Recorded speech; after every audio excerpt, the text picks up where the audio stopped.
मैं सुरेश कुमार मैथनोदेशक आपके लिए एक वीडियो और लेके आया हूं। इसमें मैं आपको घर्षण बल जो उससे इनक्लाइन प्लेन पे घर्षण बल कैसा होता है वो मैं आपको बताऊंगा।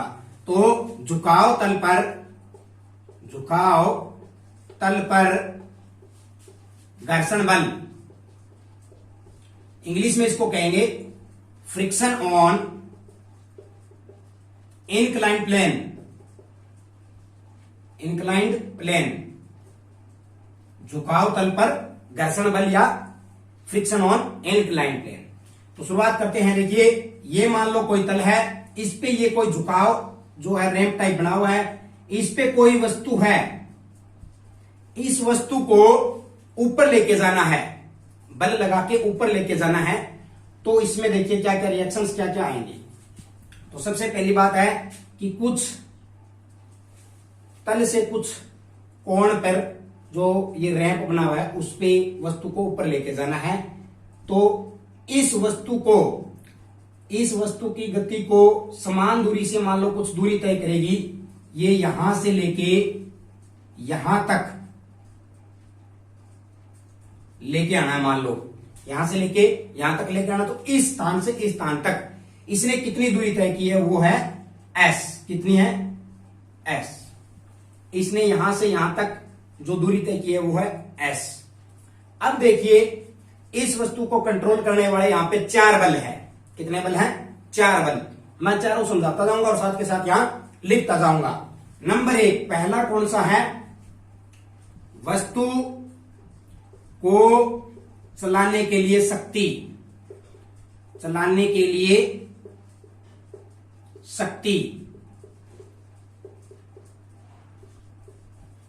क्लियर?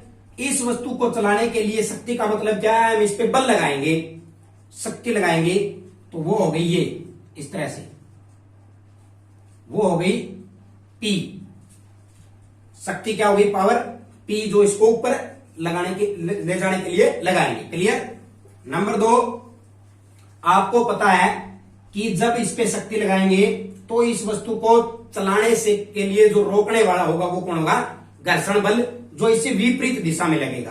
तो दूसरा क्या आ गया? घर्षण बल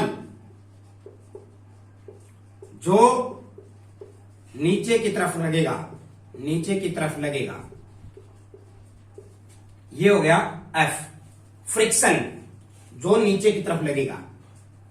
क्लियर? शक्ति इसको ऊपर ले जाने के लिए लगाएंगे और घर्षण बल जो वो उसको नीचे ले जाने के लिए इसका विरोध करेगा।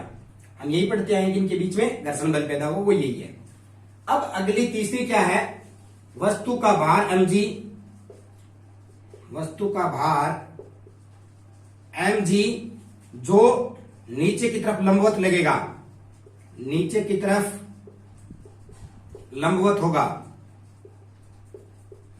ये वाला जो इस वस्तु का भार है वो mg, वस्तु का भार mg नीचे दबाने की कोशिश करेगा, क्योंकि वस्तु का भार है तो वो नीचे दबाने की कोशिश करेगा। ये इसका तीसरा है बल है।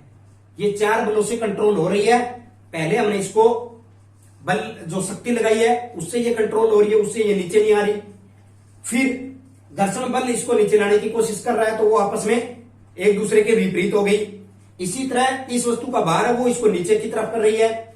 और सेम इसी तरह जब भी कोई वस्तु नीचे की तरफ दबाती है तो उसमें क्या एक नॉर्मल रिएक्शन प्रतिक्रिया, अभिलंब प्रतिक्रिया होती है जो उसको ऊपर उठाने की कोशिश करती है। तो यहां पे इसको ऊपर उठाने की कोशिश करेगी, वो क्या होगी? अभिलंब प्रतिक्रिया R जिसको कहते हैं, जो ऊपर की तरफ लगेगी, जो लंबवत ऊपर होगी, तल के लंबवत ऊपर की ओर होगी। क्लियर? ये वाली यहां पे R। यहां तक समझ में आया आपको? एक बार फिर रिपीट कर देता हूं। इस वस्तु को कंट्रोल करने के लिए यहां पे 4 बल हैं। चारों बल कौन से हैं? वस्तु को चलाने के लिए लगाई गई शक्ति, ये जो इसको ऊपर की ओर ले जाने के लिए जो शक्ति लगाई गई है। इसी तरह घर्षण बल जो नीचे की तरफ आ रहा है, ये वाला आ रहा है। पहली शक्ति, दूसरा ये, दोनों क्लियर हो गए। तीसरा वस्तु का भार जो नीचे की तरफ आ रहा है, इसी तरह अभिलंब प्रतिक्रिया जो इसको ऊपर की ओर उठाने की कोशिश कर रही है। तो ये 4 बल है जिससे ये वस्तु कंट्रोल हो रही है। तो ये मैं चारों आपको बता दिया मैंने। अब आगे की हम शुरुआत करते हैं कि इस वस्तु को किस तरह एक स्थान से दूसरे स्थान पे ले जाएगा और उसमें कैसा बल लगा, कितना इसने कार्य किया। तो इस स्थान से इस स्थान तक लाने के लिए जो बल लगाया गया है और जो कार्य हुआ है हमें उसकी गणना करनी है। तो वस्तु द्वारा किया गया कार्य, वस्तु द्वारा किया कार्य बराबर में फार्मूला क्या हो जाएगा, फार्मूला क्या होता है कार्य का, W बराबर में F गुणा में S। क्या होता है, कार्य बराबर में होता है बल गुणा में दूरी, यही होता है बल गुणा में दूरी। दूरी हमें पता ये रही S है, दूरी तो हमें पता ही है S है, लेकिन बल, बल हमें निकालना है। यहां पे देखिए ऊपर की तरफ भी लग रहा है बल और नीचे की तरफ भी लग रहा है। ऊपर की तरफ हम शक्ति लगा रहे हैं वो बल हो गया, नीचे की तरफ घर्षण बल जो इसके खुद का, जो इसके तल और इसके बीच में घर्षण बल पैदा होगा, सीमांत घर्षण बल, वो नीचे की तरफ लग रहा है। तो दो तरह के हमें पहले बल निकालना है, गुणा कर देंगे दूरी के साथ तो इसका आंसर आ जाएगा। तो देखिए मैं आपको बता देता हूं, यहां पे दोनों में शक्ति वाला क्या हो जाएगा, mg जो इस वस्तु का भार है साइन थीटा इंटू में s। मैं नीचे लिख देता हूं थोड़ा साफ, क्या हो जाएगा mg साइन थीटा इंटू में s। ये तो हो गया इसका पावर का, प्लस में साथ में दूसरा कौन सा लग रहा है, घर्षण बल गुणा में दूरी, कि घर्षण बल ने कितनी दूरी की, घर्षण बल गुणा में दूरी। क्लियर। तो ये तो ऐसे कैसे चलता रहेगा, mg साइन थीटा गुणा में s प्लस में घर्षण बल आपको पता है, हमने पहले भी ये जो इसका फार्मूला देखा है, घर्षण बल F बटे में अभिलंब प्रतिक्रिया R बराबर में क्या होता है, म्यू घर्षण गुणांक होता है, आप सभी को पता है। तो यहां से हम इस F की वैल्यू निकाल सकते हैं, इस F की वैल्यू निकालेंगे। ये R जो है इधर किस में है, गुणा में है, उधर जाके किस में आ जाएगा, भाग में आ जाएगा। तो यहां से आप इस R को हटा दो और गुणा में कर दो यहां पे R, तो ये आ गया घर्षण बल। क्लियर हुआ। घर्षण बल की वैल्यू क्या आ गई, म्यू इंटू में R। तो आप यहां लिख सकते हो म्यू इंटू में R गुणा में S। अब आप देखिए एक चीज और बता देता हूं आपको, जो घर्षण कोण था वो क्या था, उसमें F और R की दोनों की वैल्यू होती है फिक्स। F की वैल्यू क्या होती है, mg साइन थीटा, इसी तरह R की अभिलंब प्रतिक्रिया की जो होती है वो mg कोस थीटा फिक्स होती है। आपको पता ही है, पहली वीडियो में मैंने आपको बताया था। तो घर्षण बल जो है उसकी mg साइन थीटा, अभिलंब प्रतिक्रिया की mg कोस थीटा।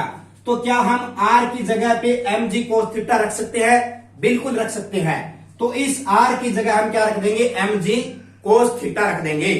तो वर्क इज इक्वल टू ये जैसे का जैसे रहेगा, mg साइन थीटा गुणा में s, ये ऐसा का ऐसा ही लिख दो, प्लस में म्यू इंटू में, इस म्यू के इंटू में R की वैल्यू रखनी है। R की वैल्यू क्या है, mg कोस थीटा गुणा में s। क्लियर। हमने क्या किया है, सिर्फ इस R की वैल्यू रखी है, वो भी यहां पे। यहां तक समझ में आया है। अब देखिए इसमें से कॉमन क्या आ रहा है, एक वैल्यू प्लस से पहले वाली ये है, एक वैल्यू प्लस से के बाद वाली ये है। तो क्या आ जाएगा कॉमन, mg इसमें भी है, mg इसमें भी है, इसी तरह s इसमें भी है, s इसमें भी है। तो कॉमन क्या आ गया, work is equal to mgs, अंदर क्या रह गया, साइन थीटा, फिर प्लस कोस थीटा, और कोस थीटा के साथ में क्या है, म्यू। तो आप यहां पे प्लस से पहले लिख दो म्यू इंटू में कोस थीटा। तो किया गया कार्य, वस्तु द्वारा किया गया कार्य की जो वैल्यू आती है बल गुणा में दूरी, उसका फाइनल आंसर क्या आता है, mgs वस्तु का भार गुणा में दूरी, ब्रैकेट में साइन थीटा प्लस में म्यू घर्षण गुणा कहिए, म्यू इंटू में कोस थीटा। तो इस तरह से ये वस्तु जो यहां से यहां तक गई है, इसने कितना कार्य किया, वो इसका फाइनल जो आंसर आएगा, उसका फाइनल फार्मूला जो बनेगा वो ये बनेगा कि किया गया कार्य mgs sine theta plus mu cos theta. Clear? तो उम्मीद करता हूं कि आपको अच्छी तरह समझ में आई होगी। इसी तरह अब इसके अंदर एक बार फिर रिपीट कर देता हूं, आपको बता देता हूं, अच्छी तरह समझ में आ जाएगा कि वस्तु द्वारा किया गया कार्य W = F इंटू एस। तो F की वैल्यू क्या हो जाएगी? mg sin theta into S, plus में साथ में ये हमें कैलकुलेट करना, क्योंकि ये भी तो नीचे की तरफ लग रहा है, ये ऊपर की तरफ लग रहा है। तो घर्षण बल इंटू में दूरी। घर्षण बल की वैल्यू क्या होती है? F बटे में R बराबर में म्यू। तो क्या हम इस R को उधर ले जाएंगे, म्यू के साथ गुणा कर देंगे, तो F की जगह हम क्या लिख देंगे? म्यू इंटू में R गुणा में S। अब R की वैल्यू, घर्षण कोण जो होता है उसमें F की वैल्यू mg sin थीटा होती है और R की वैल्यू mg cos थीटा होती है। R की जगह मैंने mg cos थीटा रख दी और फिर इसका कॉमन लेके इसका फाइनल आंसर निकाल दिया। अब आपको मैं एक और बताता हूं कि इस वस्तु को नीचे की तरफ आने वाला बल जो है वो क्या होगा और ऊपर की तरफ ले जाने वाला क्या होगा। तो देखिए, वस्तु को नीचे आने से रोकने वाला बल, आने से रोकने वाला बल क्या हो जाएगा? ये वस्तु है, इसको नीचे आने से रोकने वाला बल कौन सा होगा? जो हमने शक्ति लगाई वो। क्लियर? तो क्या हो जाएगा? mg sin थीटा, माइनस में क्या कर देंगे हम इसका F। अगर माइनस में हम ये घटा देंगे तो ये वही वैल्यू आएगी जो इस वस्तु को नीचे आने से रोकती है। और इसी तरह इस वस्तु को अगर ऊपर की ओर ले जाना है तो वस्तु को ऊपर की ओर ले जाने वाला बल, ऊपर की तरफ ले जाने वाला बल क्या आ जाएगा? बराबर में ये क्या हो जाएगा? यहां पे ऐड हो जाएगा, प्लस में हो जाएगा। जब ये भी जुड़ जाएगा तो साथ में, क्योंकि इसकी जितनी वैल्यू है उतनी वैल्यू हम लगा देंगे तो ये ऊपर की तरफ चल पड़ेगा। तो क्या हो जाएगा? mg sin थीटा प्लस में F। तो ये तो है ऊपर की ओर ले जाने वाला बल कि साथ में इसकी जितनी वैल्यू है वो लगा के इसको ऊपर कर देंगे तो ये चल पड़ेगी ऊपर की तरफ। अगर यहीं पे रखनी है और इसको नीचे आने से भी रोकनी है तो ये हम इसमें से माइनस कर देंगे। क्लियर? तो ये दोनों भी आप अच्छी तरह से याद कर लेना। तो उम्मीद करता हूं कि ये वीडियो आपको बड़ी अच्छी लगी होगी, समझ में आई होगी। तो हमारे चैनल को सब्सक्राइब करें, इसको अधिक से अधिक शेयर करें। जल्दी मैं इससे संबंधित जो न्यूमेरिकल वैल्यू है वो भी अगली वीडियो में आपको बताऊंगा। Thank you so much.